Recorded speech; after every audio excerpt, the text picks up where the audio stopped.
Hello, Stephen Sashen from XeroShoes.com. There's my Xero to prove it. With another quick Q&A based on a question I received, not by email, but pointing at my computer, but on our forum today about the whole issue of heel drop and whether there's a problem with the Amuri Cloud and heel drop.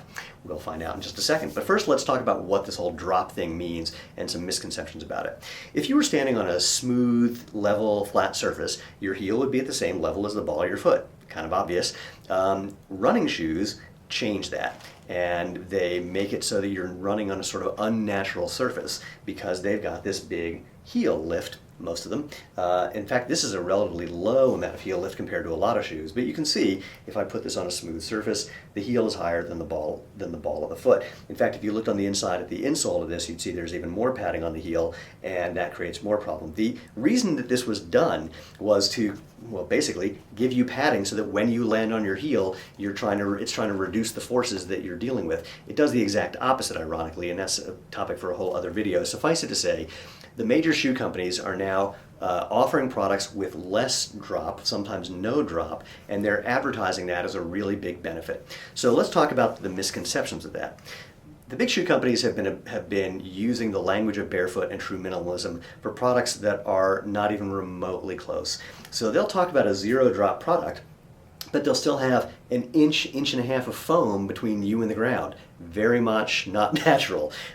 Or they'll have a zero drop product, but they still got all this extra toe spring, which makes your toes, keeps them dorsiflex pointed up towards your knees in a way that's also not natural. It doesn't let them flex naturally. Or they'll have a sole like this one that's really stiff, which is also not natural. So that when you see something advertised as zero drop or low drop, look at the other factors and see if they're just pulling that one out as a marketing ploy, or if it really is part of an entire package of giving you natural movement.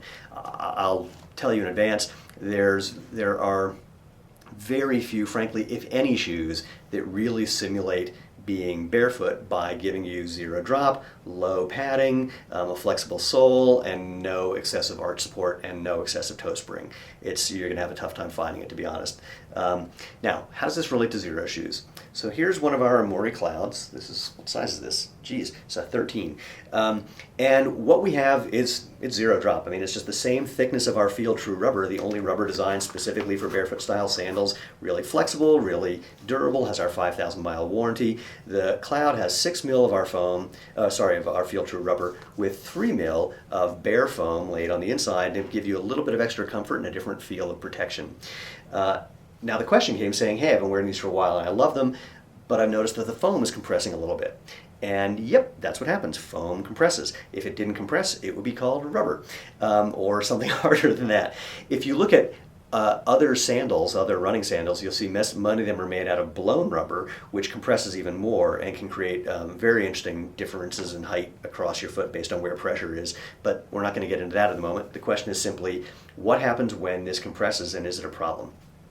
So the amount that the bare foam could compress, it's like a millimeter and a half. It's a tiny, tiny amount. And if I gave you a millimeter or a millimeter and a half drop, especially where you're only feeling it at the ball of the foot, and had a shoe on you that had that versus one that didn't, the odds are really good you would never notice it. That's a tiny, tiny amount. But let's say you do notice it. Is it an issue? Here's where things get interesting.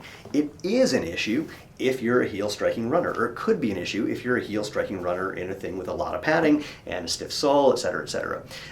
But if you're adopting a more natural running form with a midfoot strike or a ball of the foot strike where you relax as you run so your heel does come down, it's like you land and your heel does this, or maybe you land a little flat-footed, and the arch does its job of giving you support and spring, and you let the Achilles do its job of giving you some spring and energy return, you're not going to notice it. Because what happens when you land this way or on the ball of the foot, by the time your heel's touching the ground, that difference again, so tiny, and where you are in the gait pattern, how you're about to take off, a millimeter to a millimeter and a half, not only unnoticeable, but biomechanically completely irrelevant. So you don't have to worry about it. You can enjoy the comfort that you get with your Amuri Clouds, and that extra comfort you get as they mold a little bit to your foot, but not too much. And more importantly, you can go out and feel the world.